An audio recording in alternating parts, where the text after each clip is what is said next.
Whether you are a plotter, a pantser, a planter, or somewhere in between, this episode is for you because we were talking about brainstorming. So stay tuned.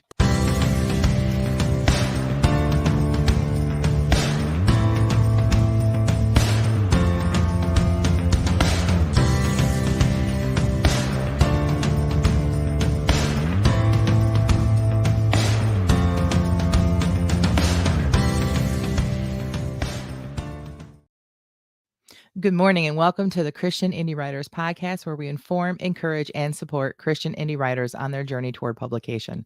I'm Jennifer Carl Tong, and I write historical Christian romance. I'm Christina Catena, and I write Christian fiction. Good morning to everybody out there in our live chat, as well as in if you're listening to this as a podcast, we appreciate you as well. We are just a few ladies that are just sharing our journey on our way to publication. And so if you're here looking for experts, you're probably at the wrong podcast. But if you're here looking for some great community, we have an awesome chat. We have an awesome Facebook page full of people that are just very helpful to each other and just here to have a good time. And Catherine Carroll is here with us this morning as well, already in the chat. Good morning to you, Catherine. If you've never joined us in the chat, please join us every Friday morning at 10 a.m. Eastern over on YouTube. And you'll be able to chat with us, ask us questions, give us feedback, tell us and share your own experiences. It's really a great time over here. So like we like to do every episode when we first start off is we do our what's up. So Tina, to you, what's up? Well, my book coach lives in South Africa. Wow. So I got her editorial letter and comments on my manuscript at some ungodly hour of the night. And you weren't already up? No. No, I probably was, but I wasn't looking at my email. So I did read the editorial letter this morning. I'm just really not ready to talk about it because I need a few days to think about it. But I got that back and there's work to do. And so that's what I'm going to be doing. And so this brainstorming thing might be a little bit more helpful for me even than I realized it was going to be. And we had our first writers group meeting. We're calling it ourselves the pros and cons. Pros, PROSE. That's awesome. We're not convicts or anything. I'm not sure what. Maybe we should be. Anyway, and it's really interesting. Like there's one lady in the group who's like totally editor brain, right? Like she is an editor. She's my editor. Like I pay her to edit my books, and she can't not look at a piece of writing and not. She goes, I just can't even read a book for pleasure without fact checking everything. Right. And and then there's just this one person who's just a lot of fun and has a lot of like quirky things to say, and she just sees things from a different point of view. And then the other lady also kind of really knows about story structure. And then there's little me over here going, I can't even see what's wrong with my book. How am I supposed to tell you what's wrong with yours? You have better insight than what you realize. Just because we don't see the problems with our own books doesn't mean we can't see it with others. Just like when we had our recent for those of you who don't know, we have a Patreon, and if you want to be part of that, one of the things you get is a live Q&A, which was hilarious this month because everyone that came, no one had any questions except for me. So it was still a Q&A. I asked questions and got answers from our listeners and from Tina, and it was very helpful for my book blurb because I just couldn't see it. Like I'm looking at it, I'm writing it, and I just couldn't see the problems. And you guys are able to find out the problems. So it doesn't mean that that you aren't helpful in that. So yeah, I kind of like I see big picture stuff. Like that's I never have seen details. Like don't come in my house and look at the baseboards. Like just don't do it. Your house is very nice and so like my feedback was kind of like, wow, this is great world building. I could see the world like or this is really funny and snarky and I love that and I love these characters or whatever it was. But then the other people were talking and they were like, well, character arc and tenses and I'm like, I didn't even see that. So but you need all of that in a writing group. you Yeah, I know? guess so. I'm So just Rhonda feeling a used to little, unhelpful. aw. Rhonda used to be that for us, if you remember. You guys were able to, like, give me good critical review, and then she would be the cheerleader, which I needed after the real hard, like, "No, this is crap, Jen," and "I love Warren." Okay, we never said anything you wrote was I know. crap. I I just have to go I just have to I stick up know. for all of the rest of us here. I'm using hyperbole. So Catherine anyway, so there's that. Catherine says that you need to get some convicts in there. Maybe I should go steal a candy bar so I could I'm just kidding. So what's up with you, Jen? Well, before I do, I want to go over our chat really quick. Christy Horine, I think it's Horin, says, "Hi, Christy and Sadie from Kentucky are here. We love y'all." Oh, thank you so much, Christy. We love you We guys love y'all too. too. Appreciate you being That's in a our chat terrible today. Kentucky accent I just tried to do. I'm a master of accents. If you've been listening to the show for any length of time, I'm a master of I'm accents. a mimicker, so if I spend like a few hours around someone with a weird accent, I could probably do it a little bit, but Mm. I used to get a New York accent every time we went to New York to visit my dad's family. Yeah. It's okay, Tina. Don't worry. Not everybody can be as great at accents as I am.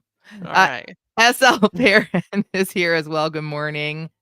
Sonia says, "Hi, Christy. Oh, Catherine, that sounds amazing. I hope you have a successful day." Her what's up? I missed her what's up. Sorry. Catherine says her what's up is she's doing a book fair on Sunday, so she's getting ready for that. That's exciting. Fun. Super cool. Tina's done a book fair before. I have never done that. It was a big Um, flop. Tina's also done live signings before. I've never done that. I need to get out of my comfort zone and try a few of those things, but I've I never just done it. had a request yesterday to send my books to somebody in prison. Oh, there's your convicts. Here we go. Like All it's right. come full circle. I wonder if they'll let them get on the Zoom. call and Mm, talk to us. Probably not. And I was like, "Well, I have books at the house," and they're like, "No, you have to send them from Amazon yeah, because I had a you're not allowed to friend. send personal mail." And I'm like, I don't know if I want to. The Lord's gonna have to work on me with my attitude. Was it somebody you know, like they asked you for this, or a total stranger It asked you? was the baby daddy of somebody I just met. Oh, And okay. I signed and gave her free copies of my book that because I have like a whole bag of them sitting in my office Hmm. gathering dust. So and she's got a little bit of a hard life and she's got some struggles that she's dealing with. And I just Mhm. felt like they could minister to her. Right. But then she was like, I really want my son's father to read these and he's in prison and not they don't have anything to do in there and but read. And Mhm. so I was like, "What? Wait a minute. That's a lot of money." Well, yeah, it does. It's Mm. that. Yeah, that's I rough. have to think about that. And then she goes, "Oh, they're on Amazon. I'll just do it." And I was like, "Problem solved." Oh, yep. There you I go. didn't have I was gonna break down and do it. I But mean, it's one thing to feel like guilty. It's another thing to feel the Holy Spirit pressing you to do something, right? And that's a right, and fine that's what I line. wasn't sure. That I wasn't Mhm. sure what I was feeling, and so I needed time to think and pray. Right. And but she said that before I could get to that point. So, Mhm. but maybe he'll pass them around when he's done Yeah. to the other That prisoners. And we'll have yeah. lots of That cons, that would be all. in our group. All right. So my what's up is a show and tell. I'm like channeling my best Jamie because if you guys might have noticed, Jamie's not here with us today, and as well, we still are missing our good friend Rhonda, who is still on a sick leave. But Jamie likes to do show and tells for her what's up, and I'm doing a show and tell. My dad, my mother passed away last summer. Sorry, 2 summers ago. And, he's still kinda going through things. My mom was a little bit of a hoarder. My grandfather, who was a pastor, was a little bit of a hoarder. But when they were cleaning out my grandpa's house, my mom kept a lot of the things that she felt were important, and I'm so glad she kept this. It is a minister's manual. Now, I'm sure that, you have a pastor husband, you've probably seen things like this before, but here's the cool part. I'm gonna open it up and see if I can get the camera to show this and get right in there. I can't hardly tell if it's there. Right Let's there. see. Can you see? Copyright. Can you see the copyright? 1919. 1919, That which is is so cool. the year of the setting of my book, A Calling for Phoebe, who is a female pastor, which is so like to me, it's just like, oh my gosh, it was like meant to be that my grandfather had this book. And he was born in 1925. I think that this book was not printed. It's not an original, like a first printing, which would be really cool, but it still is the same exact copyright. It would have been the same book that if my Phoebe in the story had been real, that she would have used to do ceremonies such as weddings, funerals, And can and I different ask things. you, is that Mhm. for the denomination that It you is are a part of? it is copywritten by the Christian Board, or sorry, it's by the Christian Board of Publication, and it is, let's see, the it doesn't have a denomination. It just is the American Christian Ministry Society editor is the person Mm. that So put it it's not together. like the manual of the church of the No, okay. it's just ceremonies, and It's it has just ceremonies for marriage and ministering to the troubled. Like literally, you'd read it to somebody, which I think that's kind of weird. But burial of the dead. I'm not sure what other kind of burial you would have besides the dead, but put that well, they there. have to make it sound, you know. Right, right. Mm. Um, That is cool. I'm and gonna tell my husband about that. yeah, he can take a look. I can bring it over. And he can see it if he wants to.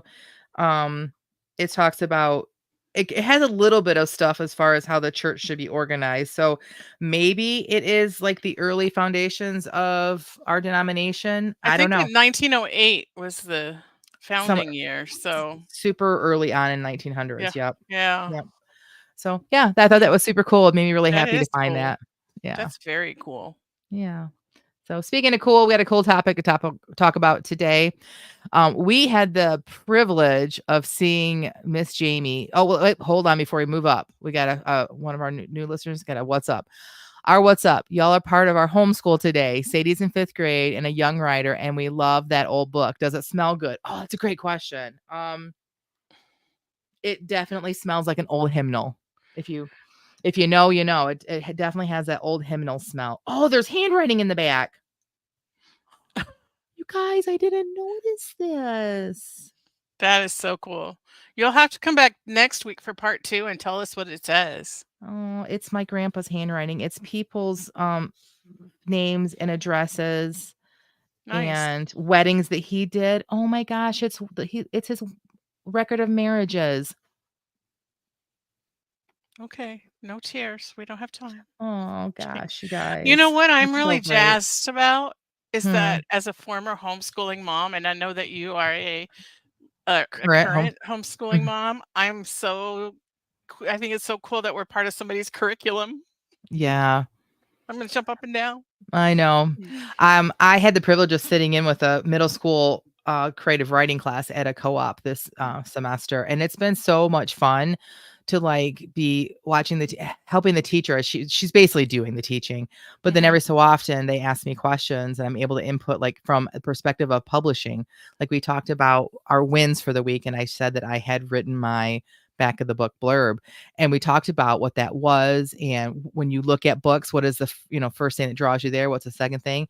And then I was able to talk to them too about how it's actually marketing too, like it's not just writing something, this is like a way of getting people to read your stuff. And it was a great conversation. So That's yeah, cool. I love how what we do can so be put into homeschooling. When So I was in a co-op, I taught how to write a book as a class, and, that's awesome.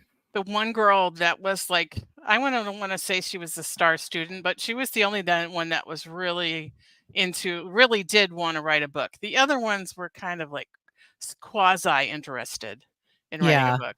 She got married in a library. that's the coolest. Oh my gosh, so cool. It was like, "How did you luck out?" Yeah, the Boston Public Library is so gorgeous. I never even thought about having a wedding there though, but it's so pretty. So, the other thing that's cool too, Tina, is when we were first talking about doing this, when I was first talking about doing this podcast, because I had to convince the rest of you to do it.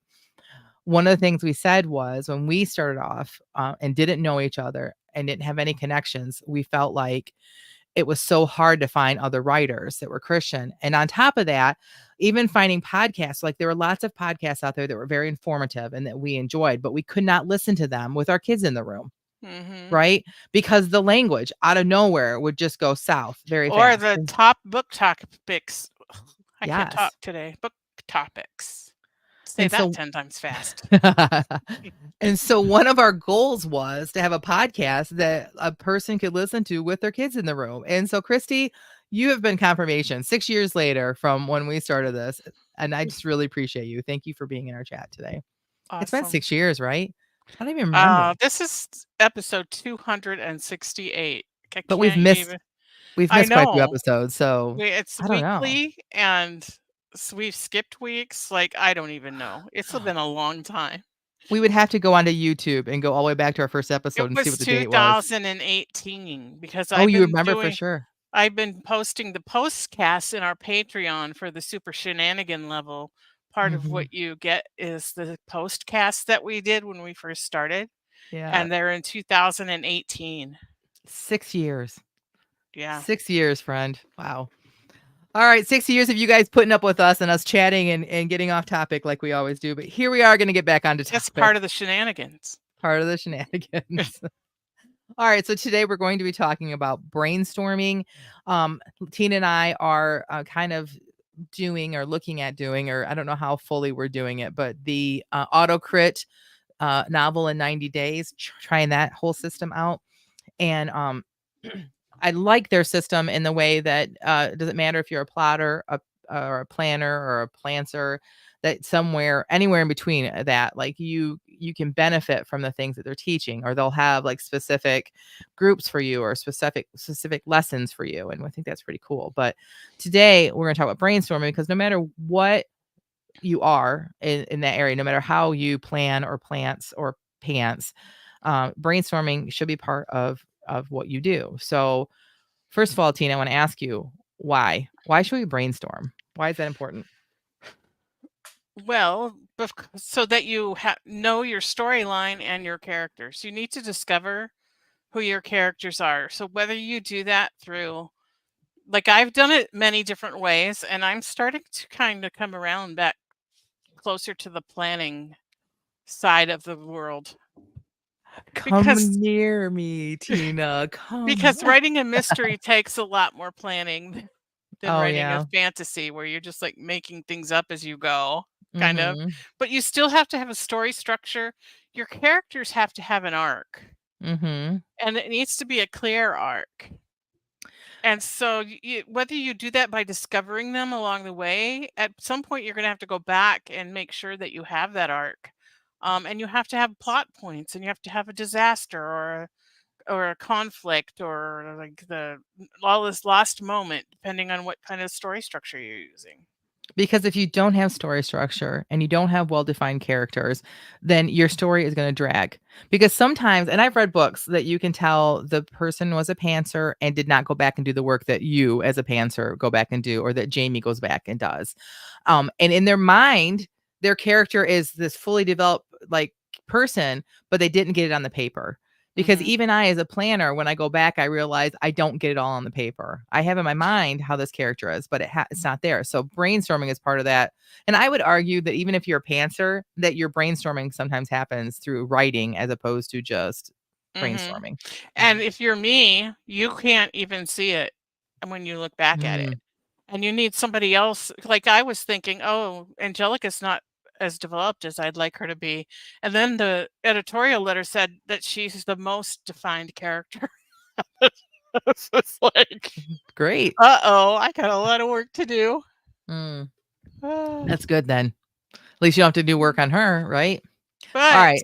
the Okay, good go. thing is I'm gonna learn, like, I'm gonna learn from an expert, Hmm. like, and hopefully my brain will start to see these things clearer. That's my hope. That Right. was my hope from the very start of being able to see each of my characters, what is their arc, and that's something I'm gonna be going back and doing now. But we've So, learned that too. But the yeah, more we write, the better we are in every area, whether it's like character arc or just grammar, everything. It gets better the more often that the more that you write. right. We talked about that in our episode when we had our friend Drew Wallingford on too. That when he got Mhm. to his fourth book, just like I predicted, when he got to his fourth book, things were just easier. It was not Mhm. so much work, it just kind of flowed, and he was better, and so Yeah, I hope so. I hope it just gets easier. 'Cause right now I feel like I'm floundering a little bit, but I'll say, okay, so we discussed the why. So let's talk about how. How do you brainstorm? And there is no one right answer to this. I don't care if your middle school language arts teacher told you that you have to do Venn diagrams or it's not going to be a good piece of writing. Or however they just, or not Venn diagrams. What was it? The bubble ones. Whatever those bubble ones, what do they mind call map. those? Mind map. Thank you very much. Um, there is no one right way. So let's talk about some ways. Mind maps obviously are a way to do that. You can put, like, I could put Angelica's name in the middle and then do a bunch of lines with circles in it and say, what she looks like and what her personality is like, and just kind of like brainstorm a whole bunch of things like that. So that's one way of brainstorming. What's another way, Tina?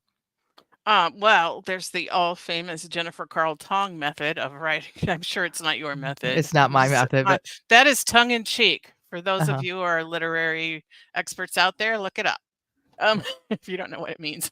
Uh, what if aliens came down in the middle of your Western romance? Yep. We said that during the Yeah, planning. you said that. Yep.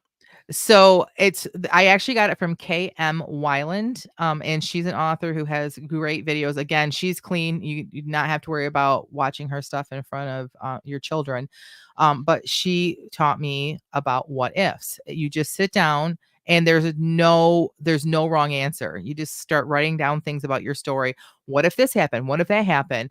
The more ridiculous, the better. Because honestly, the ridiculous stuff sometimes sparks other ideas, or it makes you really hone into what you really want. Like, no, I don't want to be that ridiculous, but this here was actually pretty good. So Mhm. I do a page or two of those. I'll just set a timer and sit down and do that. And I get so much good stuff out of that. And sometimes I'll be in the middle, the murky middle. I'll be in a time when I can't get through something and I don't know what's wrong with it. And I'll just sit down and do a what if for that part of the story. And that also helps me a lot too.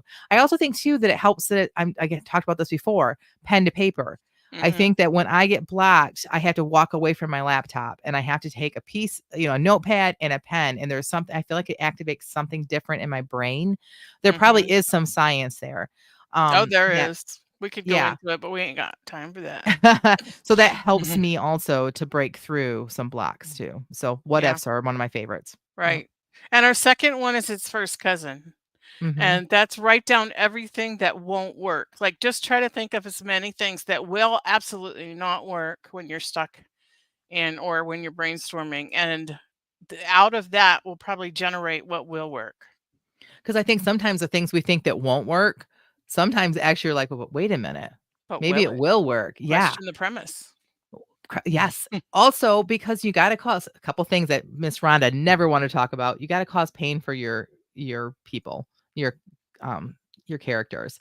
So Hmm. sometimes that would never work. Well, yeah, maybe it would be really hard to figure that out, but maybe that's what would make my story what it needs to be. So that's a great thing. Yeah. All right. Word association, Tina. What do you mean by word association? Well, like somebody says a word and then you just, or maybe you find it on a word generator and then you just write down everything that pops into your head. It's kind of like what we do with our sprints before the Mm, podcast when we do 5 words, but yep. we have 5 words instead of one. Our brain is doing word association when we do that. We see the words Hmm. and then we come up with something or not, as my case is today. Based on those words. Like, I don't even know. I looked at the words and then I just started writing it. I'm not even sure what anyway, never mind. Well, the next one on our list is, like you said, the cousin of that one, and it's sprinting. This is Right. for all of our pantsing friends, for those discovery writers out there. If you don't want to brainstorm, we first of all, we really feel like you need to, but here's a way that you can do it and still feel that it's genuine to who you are as a writer. Set a timer, sit down, and just start writing. And it might end up being something that you can completely use in your book, but maybe not. Maybe it will just inspire something, but that's a way of brainstorming, is starting to get your ideas for your story, your characters built just through sprinting. No other way but actually writing it and putting it into sentences. So, Right. All right, Tina, you said using other media. What do you mean Right. by that? Give me some Well, examples. in the past, I've used the apples to apples game. I don't know if you guys Mhm. ever played it, where you get a noun or you get either a verb or a adjective, and we don't need to talk about the game dynamics, but if you pick the two different colors of cards and you put them Mhm. together, you'll get a noun and an adjective or a verb, and you can use those as a That's prompt to write something from. that's awesome. And then when Cindy was on, Piper Dow, I'm sorry, was on, she had this storymatic game that gives you a prop and a character, and I'm sure it gives you some other stuff. But we used a character, which was somebody that doesn't have a clue, and a Mhm. prop, which was a violin. So those were our cards that we drew from the deck from the storymatic, and then we had to write a story about it. That's fun. Story dice, I am not sure what that is. It's okay. So story dice are Jamie had talked about these. So you can buy these, and they are dice, but have words on them. So imagine throwing out some Yahtzee dice, but instead of it being numbers, it's different words. And then it's the same thing we do basically with our 5 words, but then different words come up, and you have to use them to write with. Okay. So another one is scripture. Mm-hmm. We've talked about Um, that. We had whole episodes about using the word yeah, I for. mean, my Mm-hmm. first book series was inspired by scripture. So, Mm-hmm. Yep. open a book and read page 34. Is that a you one, or is that from Jamie? That must have been Jamie because it wasn't me. It's not me either. But I think what she meant was that, like, you just open a book, find a place, start reading, and then you finish writing. You read something, and then that's the start of your story, and then you have to write something after that, which Mhm. I think is a cool idea. So, All all right, right. so those are some more kind of like free flowing ones that go along with sprinting.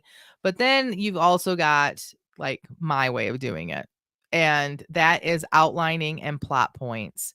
And so for me, I know that I'm going to have what I call disasters. 25% of the way through, 50% of the way through, 75% of the way through. So a lot of times when I'm starting, I might have an idea, and I'm the very first, I'm at least going to have my disasters. And then I have the different parts of the an outline. I know where the plot points are, the pinch points. And again, that's a whole nother episode. And we've talked about it different times, but maybe we can revisit it this coming month. But I know kind of what needs to happen. Like I know at certain points, my characters, there has to be something that happens that pulls them apart. Like they start to come together, but something has to pull them apart. And what would that be? So you look at your characters, like what is their motivation? What is it that my character really wants? So for example, my character Phoebe thinks she really wants to be a pastor, and that's her full motivation. So what would pull her apart? Well, from somebody, the fact that of somebody that she thinks is doesn't think that she can do it and is not supportive of her. And so then that would pull them apart. So you or somebody like takes her job from her, or somebody like fires her. So things like that. So I start to put in all those points, and then I fill in the rest of them. So that sometimes I brainstorm with just like again with the what ifs. I know I got to pull my characters apart at this one point. So what if this happened? What if that happened? And I just do a whole bunch of those, and that's how I would do that. So Hmm. and then this last one is definitely I know you, Tina. Yes, you see, you would for our next podcast, for example, you could do an outlining masterclass for all of Mm, us, and I mhm. would listen to that, and from that, it would generate ideas.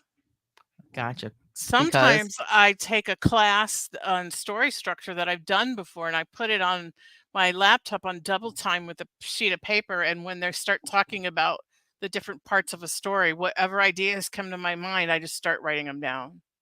so your idea is just be a learner. So And as for a me, form my of learner and my ideation are like all tied up together. So mhm. when I learn new things, it sparks ideas. Yep.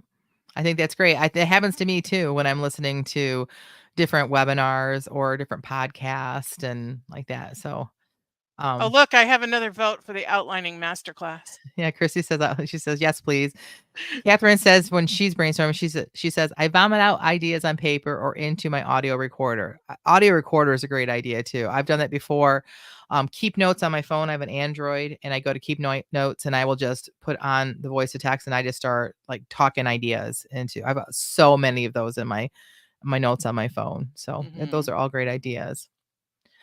All right, Tina, is I there a have wrong? to add one Okay, more that's yeah, not in the outline let's hear it. because I have this app on my phone called Reflect. And Okay, Reflect is kind of a Christian mindfulness meditation app. okay. And so what they do is you get in a comfortable position and that you do some breathing, and then they walk you through a prayer or a scripture, and it's this kind of, and then they give you a few minutes to reflect. So the one that I Oops. I don't know if you lost me or if I lost Tina. So I'm gonna keep talking. I'm not sure. Can you guys let me know in the comments if I'm frozen or if Tina is frozen? But I'm gonna Okay, come am back. I back? Yes, I wasn't sure if it was you or if it was me, so I Well, kept talking. my picture disappeared for me, so it might have been me. Okay. So anyway, that was walking us through the Lord's Prayer, and it said, "Thy kingdom come," Mm, was the line, and it said, mhm. "Imagine God as king." And I Oh, have a whole story idea that's so cool. that That is that awesome. popped into my, and the idea is not to let those stray thoughts in, and you're supposed to like refocus on what you're supposed to be thinking of. But I went and wrote it all down on this little note card when I was done because I was like, I feel like though, so this is off topic, but it's what you said, that sometimes when our minds quote unquote wander when we're spending time with the Lord, I would say isn't always wandering. When I mhm, was a little girl, I could not fall asleep until I had talked with God. And but my talking with God was not like a normal prayer. I would talk to him about my day, about the clothes I picked out, who was mean to me that day, what I thought was worried about for the next day. Like it would just be a conversation like he was my friend.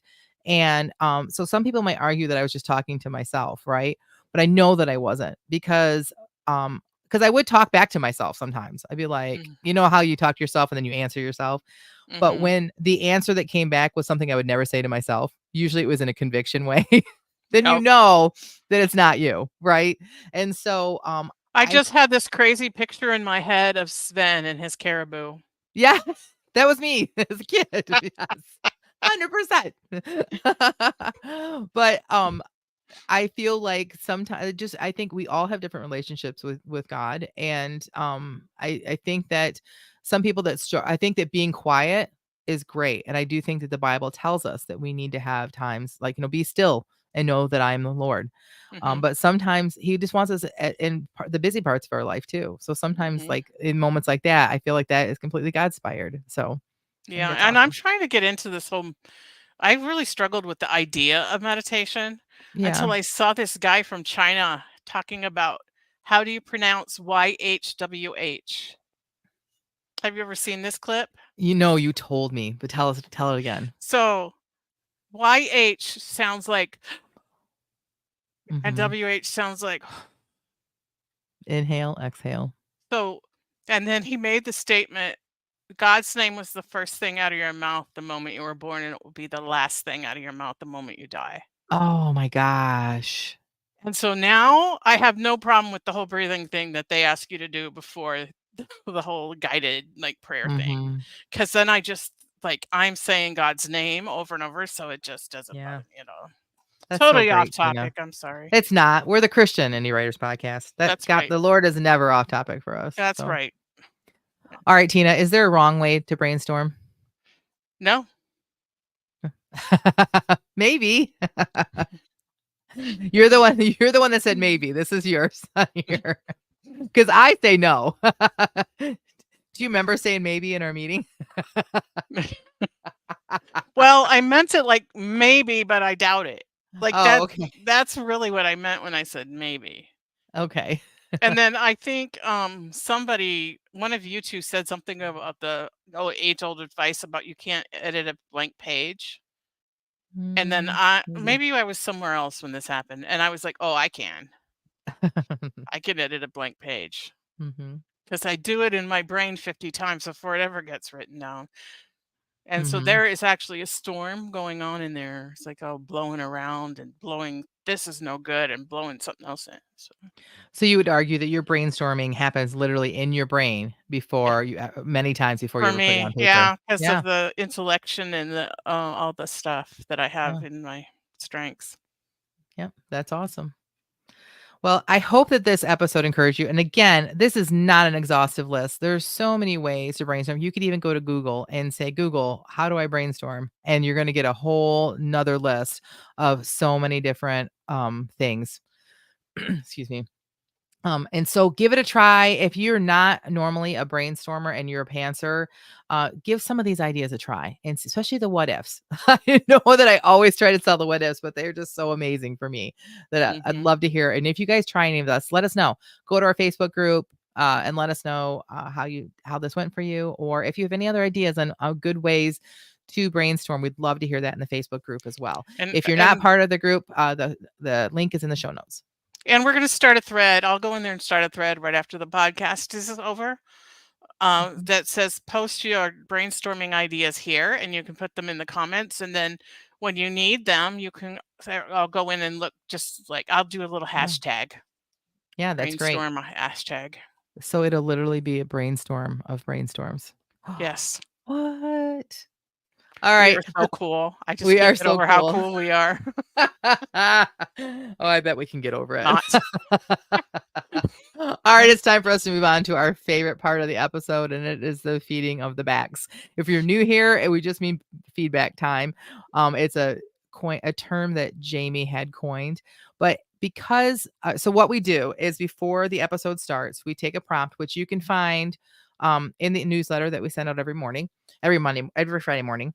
And we take the same prompt and we spend 15 minutes writing to it. We do not edit it. We do not go back and look at it before we share it live to the nation here.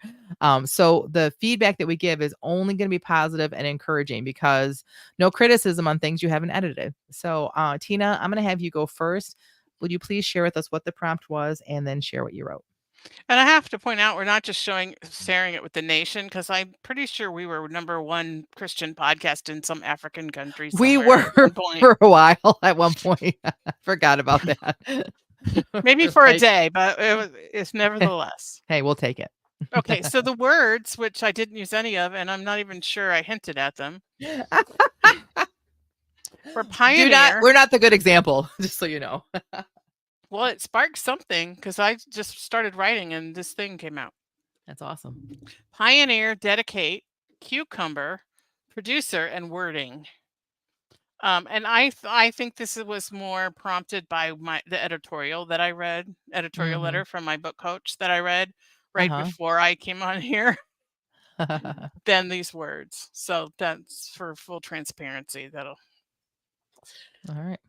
all right. Now I have to get it where I can see it with my bifocals. 50-year-old problems. Candlelight cast eerie shadows on the long log walls. Women hovered near Taslina's feet, world, but to her, the world ended at her bare belly, protruding like some kind of thing from a nightmare, and the pain. There was so much pain. She squeezed her eyes closed, thinking to block it, but it only grew more intense. Then one of the women of the harem spoke. Open your eyes, focus on me.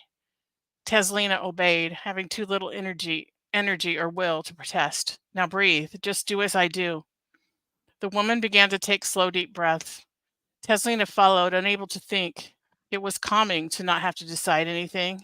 The pain eased a bit. That's it, the woman said. You're doing great. Teslina closed her eyes for a moment until the pain intensified again and they shot open, desperately locking into the woman's eyes, adjusting her breaths to mimic hers. No way of knowing how long this went on. To Teslina, it felt like days. We're almost done, the woman said. Teslina felt the tension and her shoulders relax at the thought of being done. But then a pain, unlike any of the others, ripped through her body in parts she rarely thought of. Hmm.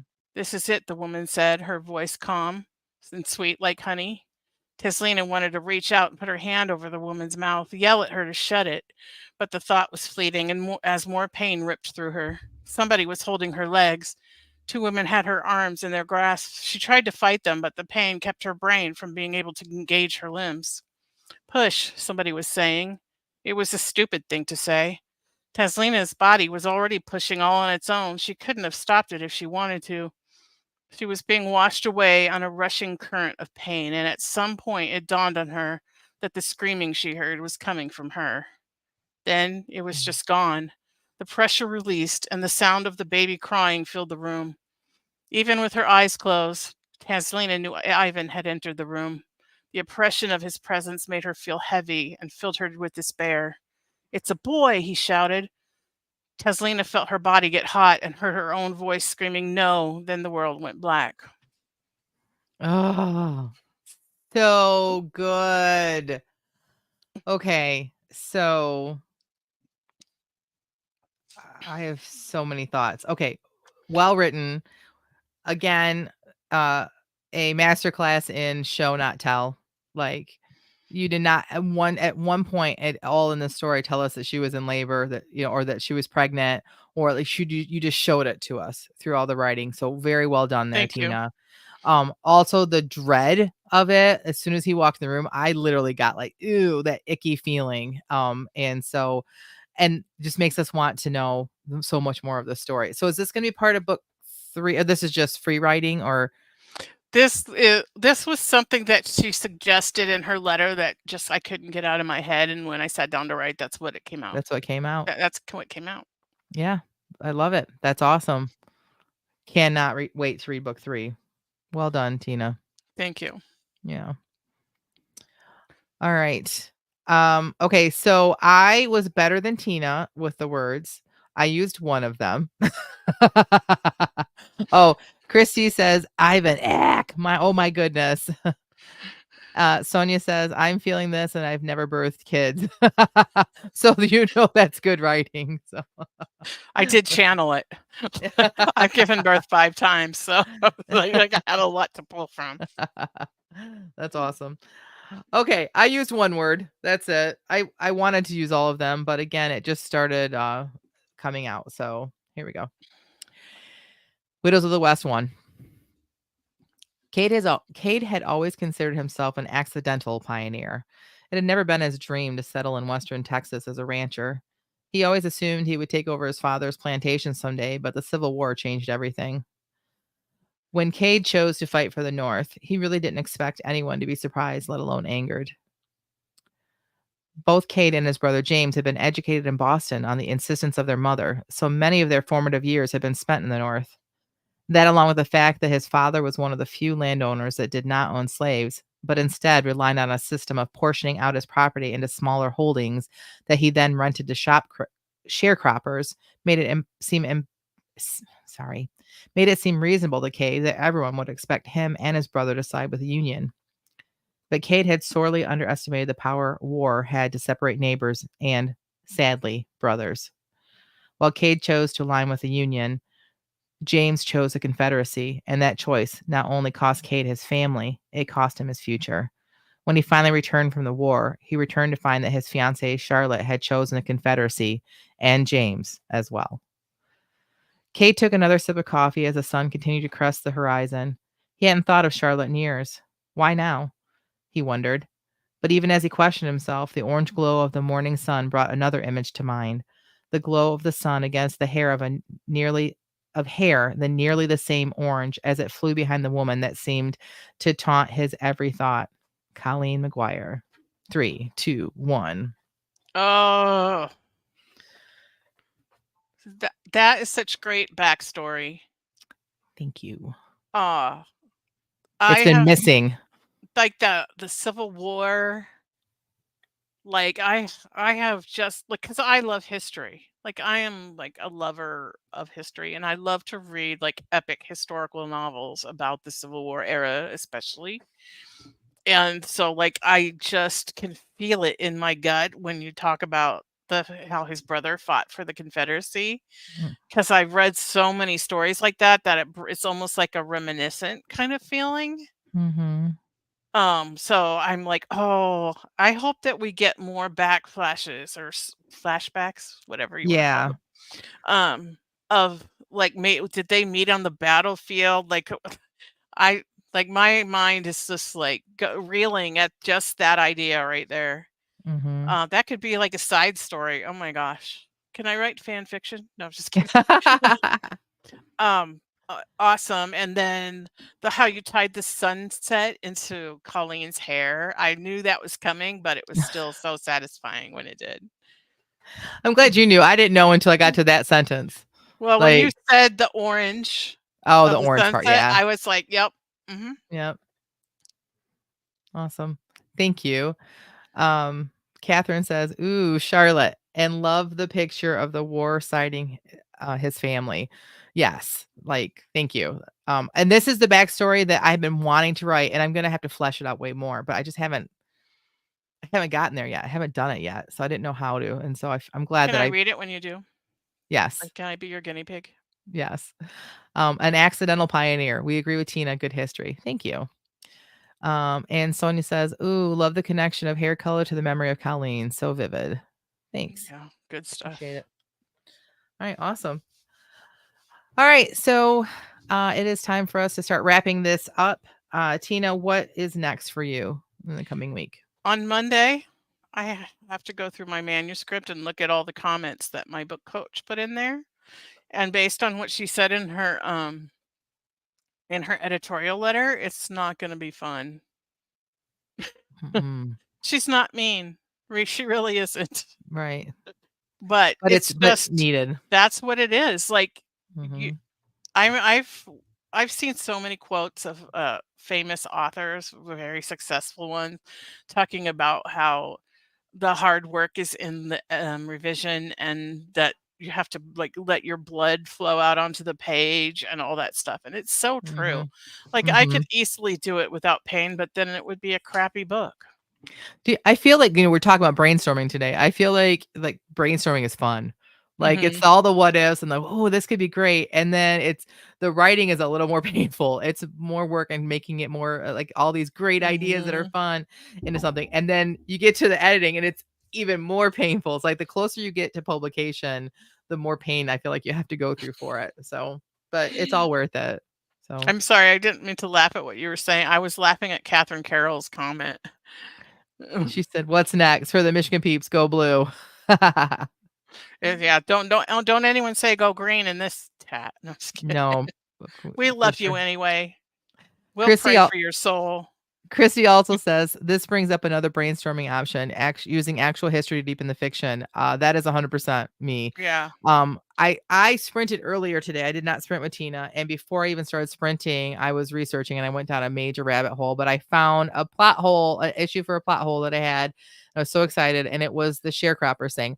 My grandmother on my mom's side, her father was a sharecropper, so I actually have a little bit of knowledge of that. Not in Texas, but so, it helped me to fill a hole, and I did some research and found that that was common, and so, yes, I'm very excited And about you that. would So be history. shocked how much history is in my futuristic novel.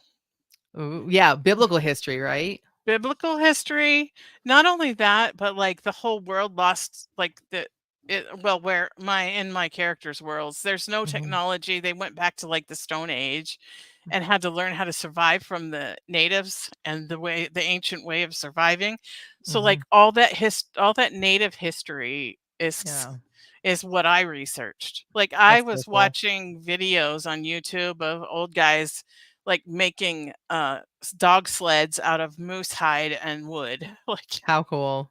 and how Love they it. actually do it. And so like yeah, there's history is wonderful.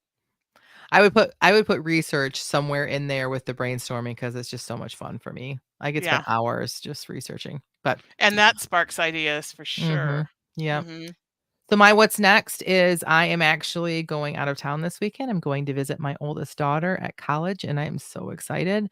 And then next week it's book cover, working on the book cover. Well, actually, no, I have to write first. I have to write the back of the book stuff, the interior back of the book stuff. Maybe I will get to that this weekend. I'm hoping to have a little bit of downtime while we're traveling to do that. But and then the book cover next week is my goal. So be praying for me because I got a lot going on here at home, but I need the motivation to get this done. So, all right. Well, thank you everybody for joining us this week. And Tina, thanks for being my friend and being my co-host today. It was a great Oh, episode. yeah, we had a lot of fun. Yeah. All right. So until next week, may your pen be prolific, may your deadlines be met, and may all of your words honor Christ. Bye, everyone.